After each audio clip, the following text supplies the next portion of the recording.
Perfecto, ya se está grabando. Voy a compartir mi pantalla.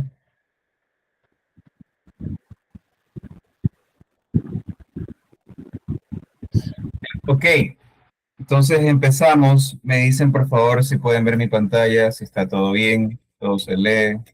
Sí, Ya, perfecto. A ver, un capítulo corto, pero un capítulo que verdaderamente me gusta bastante. Me gustó mucho en el sentido de que parte de lo que yo estudio es acerca también de la parte gravitatoria, de la parte en este sentido de las teorías, de las hipótesis, de las tesis. Entonces, algo que yo me sorprendí y justamente lo corroboraba con la inteligencia artificial es que efectivamente Galileo Galilei no había fallecido por tortura, no había fallecido porque la iglesia de una lo condenó por todo lo que estaba tratando de predicar en ese sentido. Entonces, es algo curioso, pero a la vez chévere y otra vez se repite y es algo que por eso yo propuse este libro. Sabemos que hay cositas que también le dan ímpetu a la parte de la posición católica del autor, pero hay otras partes que yo sí digo, oye, si yo no hubiera leído este libro, a pesar de su postura, no me hubiera dado cuenta de esto y yo hubiera seguido repitiendo como tal esto de aquí, y esta es una de ellas. Entonces, esa es la pregunta. ¿Quién nos ha contado la cultura popular moderna sobre el proceso científico más famoso de la historia? Una pregunta muy, muy interesante porque esto del heliocentrismo, que lo que prácticamente nos habla es acerca de la posición relativa de la Tierra frente al Sol, no es que la Tierra, el Sol y los otros planetas y las demás estrellas giren alrededor de él, es algo que impresionantemente se mantuvo por más de miles de años. O sea, es algo que verdaderamente tuvo mucho auge y a la vez mucha problemática porque hay un pasaje bíblico donde se dice acerca de esto, de la posición solar y todas estas cosas, y muchos de los cristianos de la época estaban convencidos, pero lo veían de una manera literal, más que análoga, más que metafórica como tal, como el autor en ese momento, el autor de la Biblia, de ese pasaje lo estaba tratando de decir. Pero básicamente eso. Nosotros tenemos cifras aquí, el engaño, se hizo un estudio acerca de cuántas personas pensaban que Galileo Galilei habían sido quemados. En este caso tenemos un 30% que pensaban que había sido quemado y otro 97% cree que fue torturado. Ahora, no hay correlación del 30 al 90%. Estas diapositivas la hizo la inteligencia artificial por tiempo, pero yo creo que son dos muestras diferentes, o sea, una muestra decía que el 30% fue quemado, la otra muestra decía que el 97% de que fue torturado. Y todo esto aquí también nos hace volver al capítulo anterior de la famosa Santa Inquisición. Recordemos que la Santa Inquisición era el castigo hacia los herejes. Cualquier tipo de actitud, cualquier tipo de precepto, cualquier tipo de idea que pueda alterar el orden ya preestablecido o alterar la posición religiosa o alterar la posición de la creencia en ese momento era muy penalizado. Recordemos que la parte política y la parte religiosa estaban casi que anexadas de una manera donde si estaba uno, tenía que correlacionarlo con el otro, o sea, las decisiones tenían que ser compartidas y eso. Entonces, más o menos sabemos de dónde viene esta problemática y cuán severa era en su momento. Entonces, Copérnico y la Iglesia. Galileo Galilei no fue, digamos, por así decirlo, la persona que postula este enunciado por primera vez, sino que en este caso fue Copérnico. Copérnico, asimismo católico, estudioso, él fue el primero que haciendo ciertas analogías, haciendo en ese tiempo no tenían el telescopio que tenemos ahorita, entonces es un hito histórico, cierta forma con cálculos matemáticos de Kepler, con observaciones, con experimentos empíricos en su caso, pudo descubrir a ciencia cierta que, ¿sabes qué? La Tierra no es el centro del universo, la Tierra en realidad gira alrededor del Sol. Esto de que la Tierra giraba alrededor era un preconcepto normal, porque si nosotros nos paramos y vemos, ¿qué será? En una media hora las estrellas, bueno, cuando se puede ver el cielo estrellado, lastimosamente no se puede, nos damos cuenta que permanecen estáticas. ¿Pero por qué permanecen estáticas? Por nuestro marco de referencia. Nuestro marco de referencia, nosotros al ser tan chiquititos, no vemos movimientos a una escala gigante. Y yo les voy a dar un dato que es impresionante acerca de eso. Entonces, eso, muchas personas en la antigüedad, como no había forma de poder salir obviamente de la Tierra, era muy difícil poder saber si verdaderamente la Tierra era el centro o la Tierra giraba. Entonces, este postulado lo hizo más famoso acerca del geocentrismo, así se llama el geocentrismo, donde la Tierra es el centro del universo, lo hizo Ptolomeo. Ptolomeo, no recuerdo exactamente el año, pero él fue una de las personas que lo propuso y esa idea se quedó en mucho tiempo y aparte que, como había dicho anteriormente, había un pasaje bíblico que ya le voy a preguntar a la inteligencia artificial más o menos cuál era, pero ese pasaje bíblico en ese tiempo tenía mucha connotación, mucho significado como tal. Entonces es difícil una persona tener una creencia y venga otra persona y diga, no, tú estás completamente equivocado. Eso, inclusive al día de hoy, una persona no va a creer, se va a mantener escéptica si es que no le das una prueba fehaciente de lo que está diciendo, verdaderamente se puede corroborar.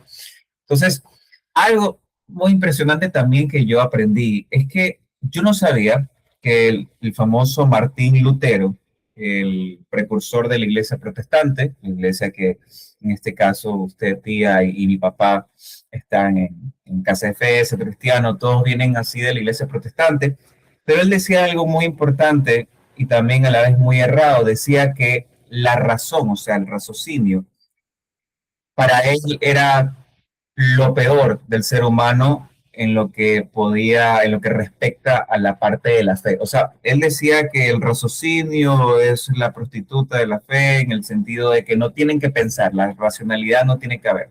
Más o menos así de crítica era su enseñanza, sí, o sea, si una persona trataba de racionalizar, de pensar, de darle sentido a lo que estaba leyendo, sobre todo en las escrituras bíblicas, para él era el peor hereje. Entonces, parte de este problema ya venía desde antes, tiene un antecedente como tal.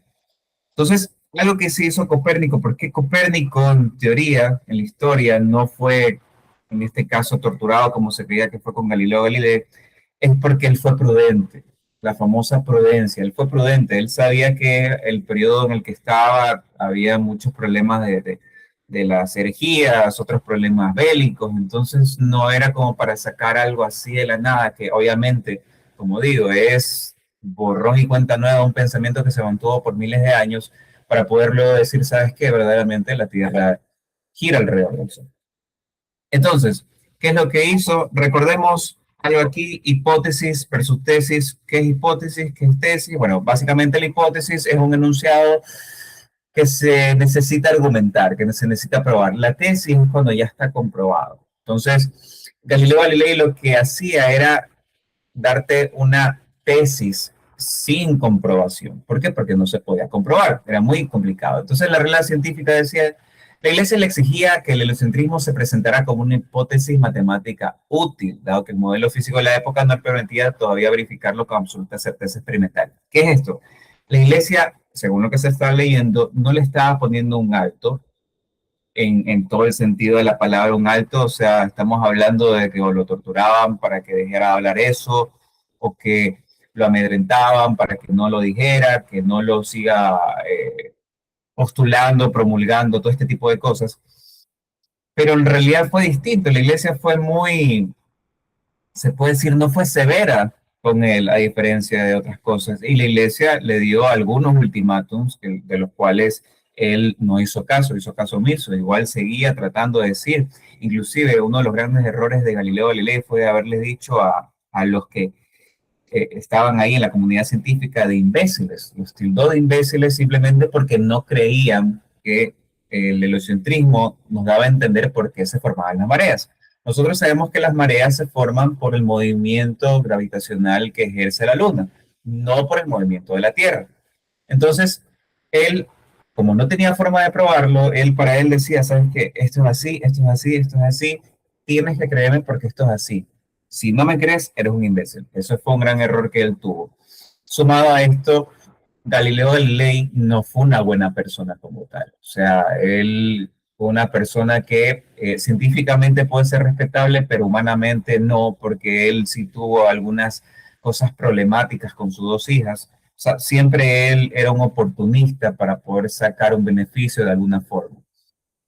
Otra de las cosas, obviamente, como está ahí, las faltas de pruebas, argumentos físicos, no podía verse, fue muy difícil, o sea, tuvo que pasar unos 200 años, 200 a 300 años después, para recién dar una idea de cómo funcionaba y ya con un argumento físico poder presentártelo. Y ese argumento físico, yo le hice la pregunta a mi papá, yo le pregunté hace una semana, no, hace una semana, estos días, le pregunté, oye papá, ¿puedes tú pensar cualquier forma, cómo fue que las personas pudieron probar 100 años o 200 años después que verdaderamente la Tierra giraba alrededor del Sol cuando recién el ser humano en los años 50, 60 recién pudo salir de la estratosfera? O sea, recién pudo salir de la Tierra. Y luego Apolo 13 que pudo ya llegar a la Luna. O sea, me parece impresionante la capacidad del ser humano para poder haber llegado a una argumentación tan crítica prematuramente. Entonces, otra de las cosas también y función teológica es que se le pidió prudencia a Galileo, no lo hizo y por eso fue la problemática. Entonces, eso. ¿Qué fue lo que dijo San Roberto Belarmino, cardenal inquisidor? Él decía, si hubiera una verdadera demostración, entonces sería necesario andar con mucha circunspección en explicar las escrituras. Pero yo no creeré que haya tal demostración hasta que me sea mostrada. Es lógico, obviamente. Estamos hablando de un libro milenario tan importante para todo el ser humano como la Biblia, y que venga alguien y te trate de decir que eso está mal o que lo estamos entendiendo mal sin pruebas. Entonces, básicamente, en ese momento, esta era una de las personas más importantes en Europa y a pesar de eso y a pesar de la mala gestión de Galileo Galilei, no lo terminaron torturando o quemando como se decía.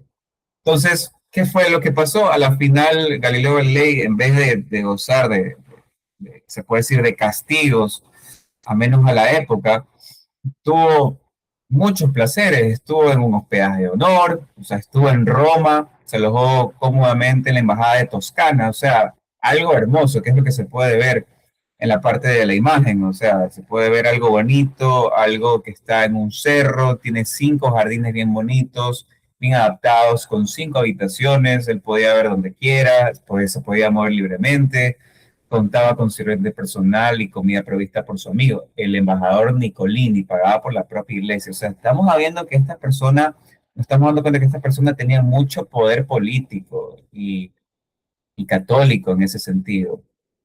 Sorprendente.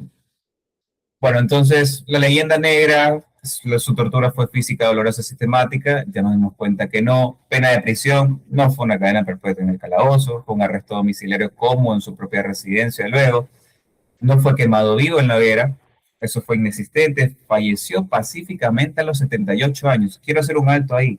78 años en la época de él era impresionante, o sea, las pestes, las guerras, hasta no sé, te resbalabas saliendo de los baños, te pegabas en la parte de acá, en el occipital y podías morir, o sea, había tantos peligros que no estoy tan seguro si la expectancia de vida de haber sido unos 40, 50 años. O sea, 78 años es porque, oye, viviste bastante. O sea, felicitaciones. Penitencias, humillaciones inhumanas, no. Recitación de salmos penitenciales. Estos salmos penitenciales se los recitó su hija, que él mismo había hecho todo lo posible para que sus dos hijas entren a la parte católica y sirvan ahí. Entonces, justamente lo que estaba diciendo, Sor María Celeste. Sor María Celeste es el nombre, se puede decir, el sobrenombre que se le da una vez tú entras a un convento. Se te cambia tu nombre y este era el nombre que se le dio a ella. No recuerdo que la devota hija monja de Galileo no está saliendo ahí, pero tiene otro nombre. La hija, son dos como tal. Una le fue bien, a la otra no le fue tan bien por problemas emocionales y muchas cosas más. Pero eso también parte de que no le haya ido bien, es mucha responsabilidad lo tiene Galileo Galilei. Entonces, el último aliento, Galileo, como dije, falleció a los 78 años de su vida, rodeado del afecto de sus discípulos, recibiendo la indulgencia plenaria y la bendición del Papa. Fue enterrado con honores en tierra consagrada en la histórica Basílica de Santa Cruz en Florencia. Florencia, una ciudad muy linda. Su última palabra fue en susurro devoto, Jesús. ¿Qué significa esto? Que se hizo muy creyente antes de su muerte. Bueno, eso es lo que, en mi opinión, creo. De ahí, bueno, estas lecciones al caso, básicamente se está resumiendo, obviamente, los errores que hizo, el no probar, el profanar esto de aquí, el literalmente no hacer caso a lo que se le había dicho. O sea, inclusive en ese tiempo, no recuerdo si era el Papa o el Cardenal, pero ambos uno de ellos le decía, ¿sabes qué? Yo te apoyo con todo, te apoyo con, con tu con tu investigación, o sea, pero lo único que te pido es que te portes bien y a pesar de esas ayudas no se portaba bien. Otra cosa que hay que destacar de Galileo Galilei, que él era muy egocéntrico, pero además de eso también era muy determinado. Él pudo crear un telescopio con tres vidrios en serie para poder ver, ¿qué será? Por 30, o sea, hacer un zoom in por 30 hacia las estrellas era algo difícil de lograr por la parte tecnológica que no estaba tan desarrollada como ahora. Entonces, estas son las preguntas para el debate. Yo les pregunto a ustedes, si me pueden responder, por favor, ¿por qué el mito de Galileo sigue estando tan arraigado a la educación secular, moderna, a pesar de la evidencia documental en contra? ¿Qué es lo que está pasando en la actualidad? ¿Por qué nosotros se nos hace difícil de despojarnos? ¿Será algún tema cultural, un tema sociológico, un tema de cómo, como ya lo habíamos hablado anteriormente, nos controlan los medios, en qué es lo que queremos pensar, en qué es lo que queremos hacer? Si por favor me podrían responder. O sea, yo por mi lado no sé si eso todavía anda en en las escuelas, colegios. Ya hace ratón que no lo sé, pero me imagino que es parte de materia. No, y lo que acabaste de decir justamente, no leer, la ignorancia. Entonces, hace que nadie tome la iniciativa de decir, no, por ahí no es. Pienso yo. Sí, sí, justamente, gracias, tía. También por eso es parte de este grupo de lectura, el poder aprender. Cada persona tiene una opinión distinta, con cada persona se aprende. No sé si alguien más quiere aportar antes de pasar a la siguiente pregunta. Sí, yo creo que es porque la gente cree eso o porque cualquier persona del común creería eso, es porque es lo esperado para su época y su tiempo y lo que estaba sosteniendo, lo esperado era que en esa época lo hubieran matado así. O sea, en realidad hubiera sido coherente que muriera de esa forma, porque lo esperado era que si sostenías algo con ese fervor, te pase eso. Que le hubiera pasado a cualquier gente del común, entonces me puse a investigar. Y este señor tenía muchas influencias y se llevaba bien con todo el mundo. Entonces, no es como que por su gran sabiduría, porque hay muchos sabios que luego los mataron porque quisieron, pero es más porque él era muy influyente y tenía los medios para moverse y salvarse. Entonces, siento que es como que si todos pensamos que murió así, es como, bueno, puede ser porque los grandes pensadores en ese tiempo, vamos a decirlo así, o alguien que lanzaba una idea contraria, lo mataban de esa forma. Y también creo que viene ligado con esto que también quiero decir. El autor se esmera mucho en decir que los protestantes estaban como muy en contra de lo que decía él y que la Iglesia Católica lo apoyó muchísimo, pero que los protestantes no. Y siento que nada que ver, o sea, siento que estaban en contra de los dos lados, o sea, la Iglesia Católica y la protestante, pero no por una cuestión religiosa, sino por una cuestión cultural, o sea, ya tenían tan arraigado el tema de que la Tierra rotaba de una manera y de que el Sol y todo esto, entonces esa idea tan de golpe a todos les chocó, pero el autor se esmera en dejar al catolicismo como nosotros le dimos educación y, o sea, me parece como que él romantiza mucho esto. Pero obviamente también es porque él, claro, tenía el amigo del amigo del amigo que en el libro lo describe a cada rato, de que el amigo lo llevó, el amigo que era así. Entonces, esas conexiones es que llevan que sus teorías lleguen más allá a pesar de sus actitudes. Y eso, o sea, y también quiero decir que No es cierto eso de Lutero, de que él estaba en contra del raciocinio, él estaba en contra de decir que Dios era un Dios racional, o sea, el sentido de que no tratemos de entender a Dios, sino más bien que tratemos de, no sé, tratar de conectar con Él, más allá de ponerle letra a todo lo que Él hace, porque en toda la cuestión espiritual se refería a Él, pero de ahí Lutero era profesor, o sea, él empezó toda su carrera y fue conocido desde que él era catecista, entonces, por si acaso. Porque me parece una muy buena historia. La historia del protestantismo me parece muy chévere, podemos estudiarla después. Pero Lutero y sus aportes fueron súper buenos, pero obviamente él estaba en contra como todos en esa época, o sea, como los católicos y como todo el resto de protestantes, de que era algo muy disruptivo lo que estaba sucediendo él. Y ya. Muchas gracias, muchas gracias. Sí, justamente, no sé si en el libro o yo leí mal, porque no lo pude releer. No, sí lo dice en el libro, sí dice en el libro.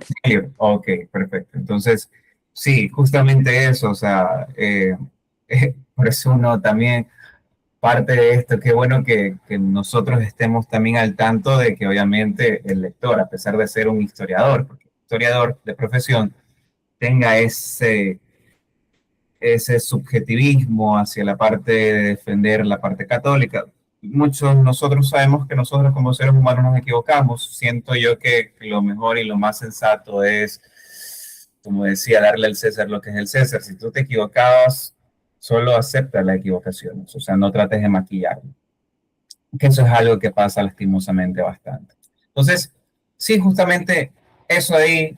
Eh, la segunda pregunta es, ¿cómo equilibrar la autoridad de la Iglesia para interpretar las escrituras con el avance progresivo de los descubrimientos de la ciencia natural? O sea, esta pregunta lo que está tratando de decir es cómo la Iglesia puede actuar de una manera justa y correcta ante los descubrimientos. Recordemos que muchas de las cosas que se dicen en la Biblia, hay cosas que están probadas, hay cosas que todavía faltan por probar.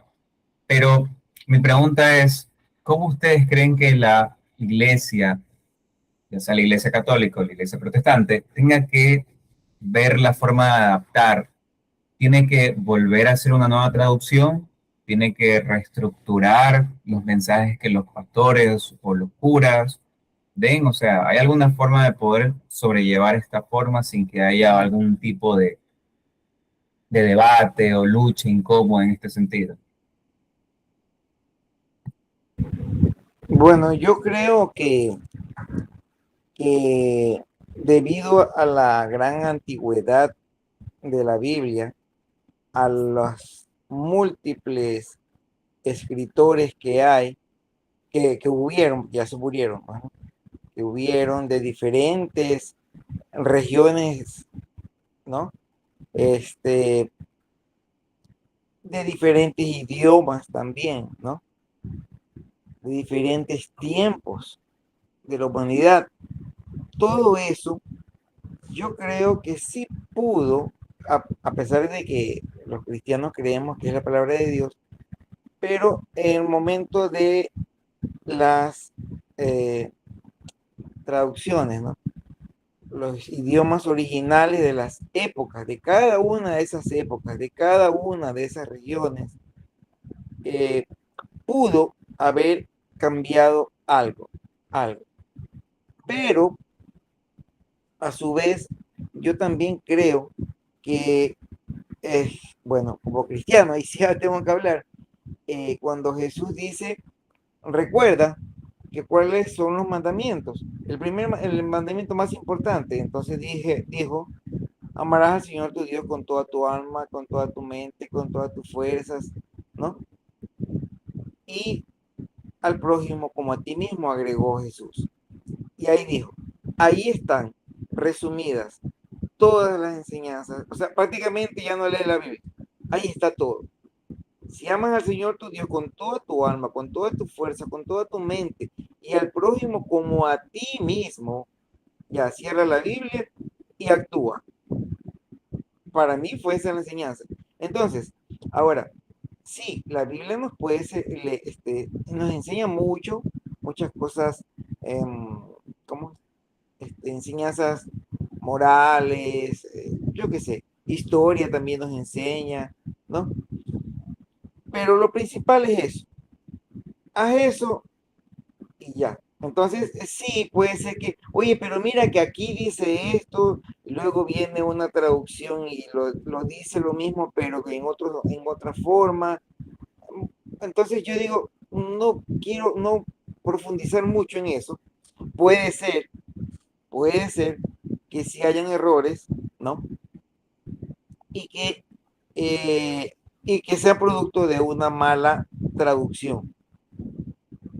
Eso. Sí, Yo creo. sí, justamente eso es lo que yo siempre he dicho.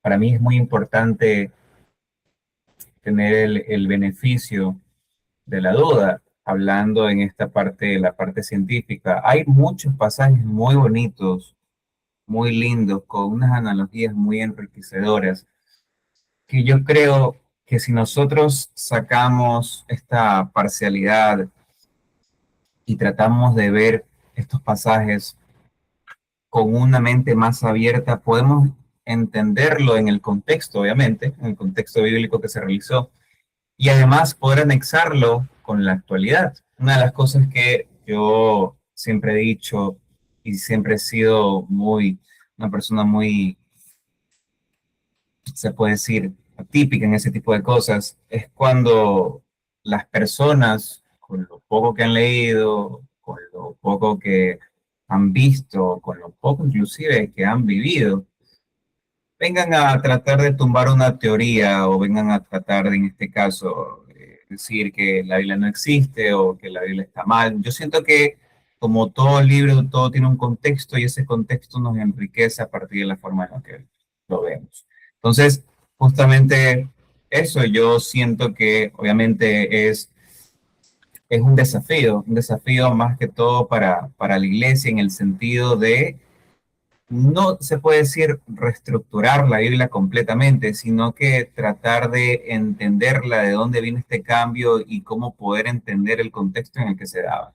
Entonces, si ellos pueden realizar esa relación, que obviamente es muy difícil porque estamos 2000 años después de lo que, en teoría, bueno, 2000 años y menos de 2000 años, cuando fue escrito el Nuevo Testamento, de todo esto de aquí. Entonces, son estas cositas muy, muy interesantes, pero difíciles también. Darío, no, 2026 años, Nuevo Testamento, dice el Nuevo. El Antiguo Testamento es mucho, mucho, mucho más antiguo. Sí, pido disculpas, sí, sí, claro. Tiene muchísimos años, milenios, es un libro milenario. Sí, justamente eso, o sea, estamos hablando de un libro muy antiguo, un libro tan antiguo que para mí es muy, muy impresionante cómo se ha podido mantener en el tiempo. Y no solo eso, sino las enseñanzas, todo eso. Entonces, sí, es algo muy, muy interesante. Entonces, vamos a la Mijo, siguiente pregunta. Sí, déjame decir. es que yo iba, porque no entendí, y bueno, ya borraste justo la pregunta, porque yo estaba tratando de ver, tú decías que cómo equilibrar la autoridad de la iglesia para interpretar las escrituras.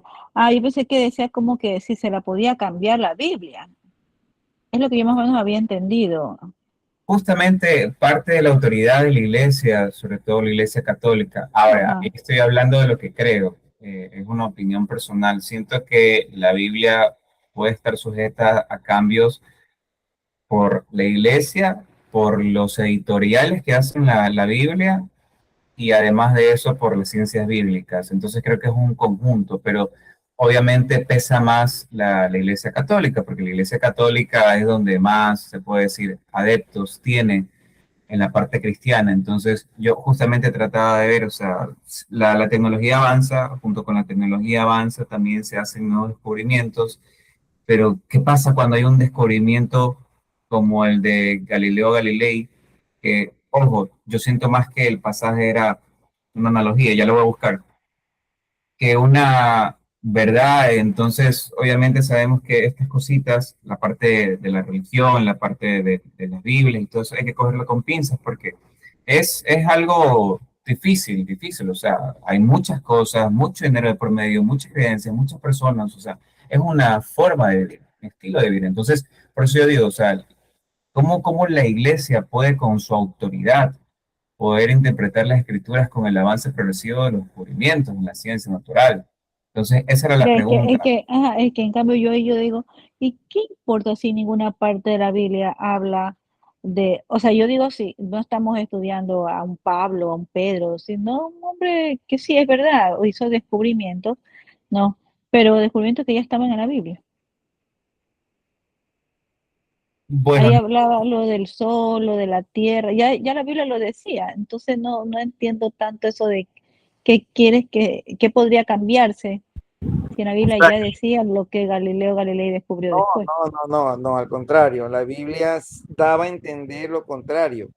Decía que, o sea, que como que la Tierra giraba alrededor del Sol. Perdón, que era el centro del universo, ¿ya? Y tanto es así que se basaba en la historia de Josué, en la batalla, cuando se detiene el El Sol, día, la hora, el sol, ajá. ¿ya? eso pasa. Eso es imposible, ¿ya? Eso es imposible. Yo sé, tratando de sacar un poquito la parte religiosa, ¿no? Porque la Tierra se mueve, ¿no? Alrededor del Sol, ya lo sabemos. Y no solamente eso, ahora sabemos que el sistema solar también se mueve. Y sabemos que todo el universo se mueve, ¿ya? Nada está quieto. Entonces, sí, hoy lo sabemos. Estamos hablando de miles de años atrás. No, pensaban ahí que era el Sol el que se movía alrededor de la Tierra. Y ese fue ya un error de la humanidad que se cayó con los descubrimientos que se han hecho. A eso yo creo que se refiere el flaco.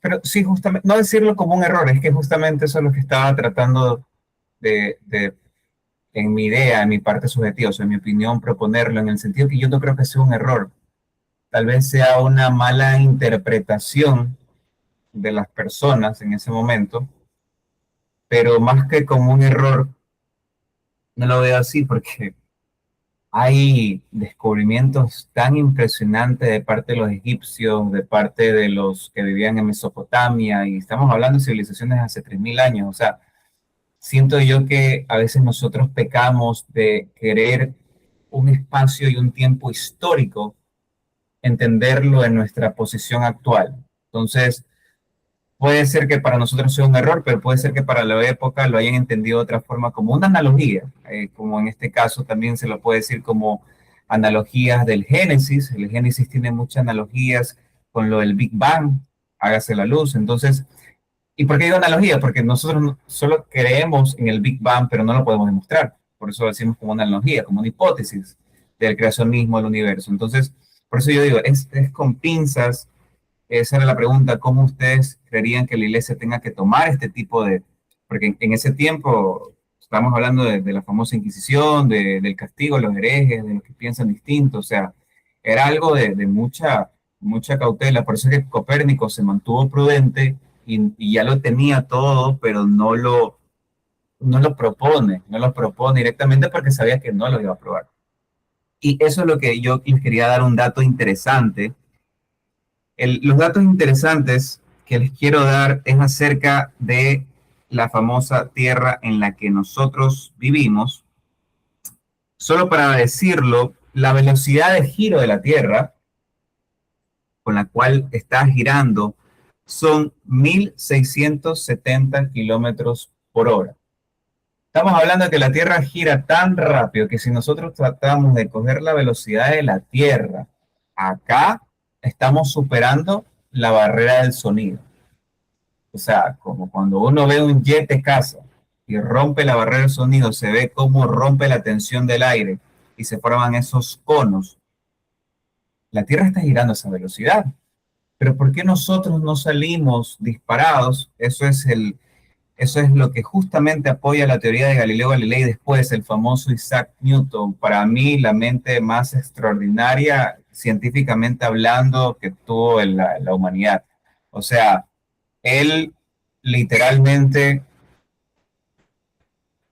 o sea, no es que la inventa, pero le da una forma, le da un enunciado a la gravedad. Él postula las famosas tres leyes de la inercia, de las fuerzas igual a masa de aceleración y de la acción-reacción. Todo, la mayoría que tenemos ahorita creado, los teléfonos, los carros y todo eso son a partir de ese principio básico. O sea, impresionante. Y luego cuando le preguntaron acerca de la rotación de la Tierra, porque a él le hicieron la pregunta, o sea, ya la gravedad nos está probando a nosotros que verdaderamente la Tierra gira alrededor del Sol, porque el Sol es muchísimo más grande. Entonces, el Sol es el que te atrae, es el que te da el campo gravitatorio. Pero, ¿cómo me puedes probar? Y él dijo, ok, ¿sabes qué? No te lo puedo probar, pero dame un tiempito, que yo ahorita lo resuelvo. Y el famoso Isaac Newton crea el cálculo integral y el cálculo diferencial que tanto yo me cuesta entenderlo hasta el día de hoy.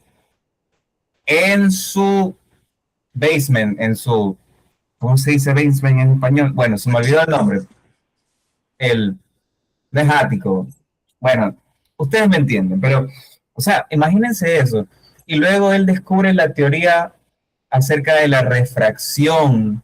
La teoría de la refracción es tan importante porque con eso podemos tomar fotos. O sea, con eso el obturador coge, se abre el shuttle y podemos tomar fotos. Podemos entender que la luz del sol, que es una luz que nosotros vemos que es blanca, en realidad no es, es blanca, pero porque se están uniendo muchos colores entre sí y la unión de esos colores forma el blanco. O sea, eso lo hizo y recién después de todas esas locuras de hallazgo cumple 26 años. Yo tengo 27, voy para los 30 y es impresionante. O sea, yo todavía sigo jugando PlayStation 5 y ese pana ya había creado el cálculo diferencial, el prisma y todo eso. O sea, estamos hablando de niveles intelectuales tan gigantes. A mí sí me gusta darle este respeto por una mente maravillosa como lo fue Isaac Newton. Pero imagínense eso.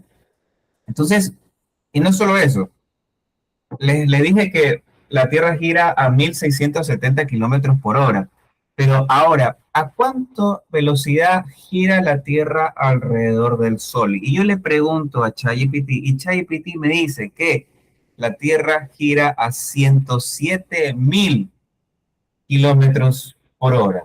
Impresionante. No salimos disparados para nada por nuestro marco de referencia, por la gravedad. O sea, es lo que verdaderamente en una posición se puede decir un creador. Puede ser cualquier creador. O sea, en nuestra capacidad de entendimiento, muchos científicos pueden decir hay un creador, hay Un otros Dios, científicos. Un Dios. alguien todopoderoso, Ajá, exactamente. superior. Puede ser el Jehová, el Dios de los cristianos, puede ser otro Dios. O El sea, nombre no importa. no lo sabemos, sí, no lo sabemos. La persona que quiera creerlo, su posición está correcta. ¿Por qué? Porque no se puede probar que está incorrecta en ese sentido. Pero sí, pero luego, justamente contestando la pregunta que yo mismo le había hecho a mi papá, ¿cómo hicieron para verdaderamente probar? O sea, vinieron las leyes de Kepler, vino Copérnico, vino Galileo Galilei, luego vino Isaac Newton, pero todavía le faltaba la prueba fehaciente. Y esa prueba fehaciente es el famoso péndulo de Foucault, o Foucault, o no sé cómo se lo pronuncia en francés, pero quiero que lo vean. Este péndulo está en Francia. Básicamente, ustedes saben que lo que hace el péndulo es mantener una carga, en este caso esta esfera, la mantiene con un cable. Si nosotros soltamos el péndulo, un péndulo pequeño que nosotros tenemos, va a comenzar a oscilar, va a ir de un lado al otro, pero poco a poco, por la ley de la conservación de energía, va a comenzar a frenar. Esto se debe por la resistencia del aire, por la fricción que puede haber en la parte de donde está conectado, o sea, tiene que frenar. La diferencia de este péndulo Foucault, como sea, es diferente porque no frena, pero no frena porque es magia, sino que no frena porque la Tierra está girando y ese péndulo es lo suficientemente sensible para poder seguir moviéndose a partir de la rotación de la Tierra. Este péndulo está moviéndose por la rotación de la Tierra. Así es como se está moviendo. No se está moviendo porque alguien lo empujó, lo soltaron y por las dimensiones de ese péndulo se mueve por la rotación de la Tierra. Ojo, hay algo muy importante. Nosotros sabemos que la Tierra no es completamente circular, sino que es achatada en los polos. O sea, es como que si tú tienes una plastilina circular y tú medio la aplastas, se hace como un tipo óvalo. ¿Qué es lo que pasa? Que cuando tú vienes acá al Ecuador y quieres utilizar ese péndulo de Foucault, ese péndulo no se mueve por la latitud y por la formación geográfica que tiene la parte de acá. Entonces, acá no se mueve, pero se mueve allá. Entonces, eso para que ustedes también vean lo impresionante de este hallazgo y cómo fue que con ese hallazgo de ahí se puede decir efectivamente la Tierra rota. Pero estamos hablando de los años del siglo XIX, o sea, los años 1800, o sea, que llegaran con esto de aquí. Entonces, yo por eso a veces yo digo, que al ser humano a veces no se le da los créditos que se merece.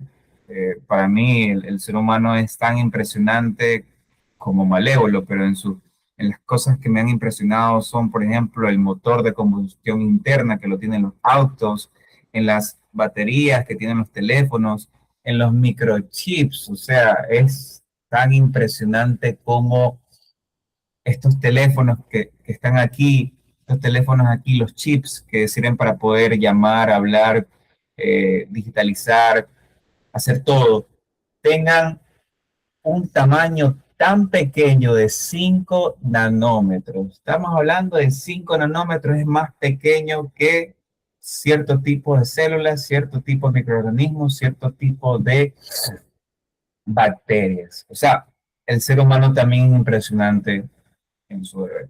Entonces, no sé si en este caso ya estaríamos culminando para mí este capítulo muy importante. No sé si alguno de ustedes quiere acotar algo para, por favor, el cierre, algo adicional, algo que les haya parecido interesante en la lectura que no se lo trató aquí, algo también que se preguntan acerca de cómo funcionaba la humanidad en ese sentido. Si alguien puede expresar algo, por favor.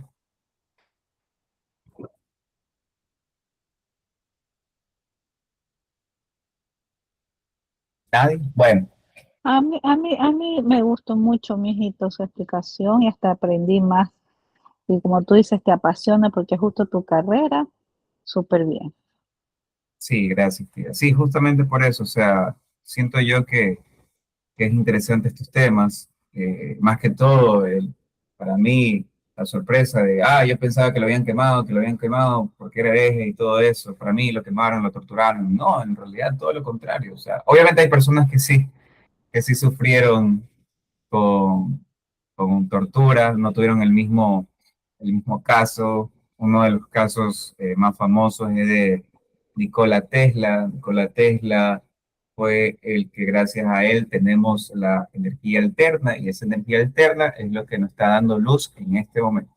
Es lo que nos está haciendo que nosotros tengamos una luz prendida, un ventilador prendido y todo eso, porque en su tiempo existía la corriente directa y la corriente directa era extremadamente cara y se dice que lo terminaron dando, o sea, lo terminaron, ¿cómo decirlo? No matando porque no lo mataron, pero lo hicieron pobre y lo tildaron de loco. Entonces como que lo cancelaron. Obviamente porque donde se mueve bastante el dinero, se mueve la persona que manda. Es lo que pasa con la farmacología, lo que pasa con el petróleo, o sea, la ley del más fuerte. Entonces, ya con eso de ahí, estamos culminando este capítulo, el capítulo 5 acerca de Galileo Galilei. Les agradezco a todos por su participación. Entonces, estamos en el siguiente capítulo también interesante, más que todo para las personas que, bueno, que en este caso mi papá y yo, que hemos leído y estamos leyendo Las Venas Abiertas a América, porque se viene el capítulo acerca de las incursiones que hubo en el continente americano en 1492 con eh, Cristóbal Colón y todas estas personas. Entonces, algo interesante, algo interesante. Quiero ver cómo es la posición del autor, sabiendo que es católico, cómo le va a tratar de ver ahí, cómo le mete, no, que eso estaba bien, así, que así estaba bien. O sea, vamos a ver, el beneficio de la duda. Entonces, sí, muy importante y por favor, para las personas que están aquí, más que todo a usted, tía, para que le diga a mi primo, a mis dos primos y también a Diana cuando pueda, que también son Oh, buenos. bueno, o sea, y yo ya les voy a decir que ellos creen que, o sea, sí está bien que hay que leerlo, ¿no? Pero también tú le das, yo les dije el otro día, das una explicación súper linda, el resumen de todo. Ujú. Ojalá Y- quieran, mijito. pero Flaquita, ellos también pueden conectarse en los videos que Darío sube. Él los graba y pueden verlo un ratito. O sea, es Ah, sí, interesante. yo sé, pero no les gusta leer tampoco a Diana. Buen par. Sí, sí, tienen en común. Bueno, Bueno, y a mí tampoco, pero sin embargo, como les dije, ya me metí, y a mí me gusta terminar lo que empiezo. Entonces digo que tengo que terminar con las últimas, pero ahí estoy. está bien, tío. O sea, lo bueno de esas dificultades que crean el hábito, donde no existe la motivación. Entonces, eso es algo bueno y eso nos sirve a nosotros en todos. O sea, cultivar estos hábitos, así sean difíciles, es lo que a nosotros nos da las posibilidades de cumplir otros hábitos mucho más complicados en la vida diaria. Está dentro del libro Hábitos Atómicos. Entonces, justamente eso, les agradezco la presencia, les agradezco su participación y nos estamos viendo la próxima semana para discutir el capítulo 6. Ya, mi amor. Muchas gracias con Ya, todos, hasta que tengan buena mañana. noche. Chao, ñañito, chao, Vero. Chao, chao, Vero. Chao, mijo. Chao. Chao. Mi amor.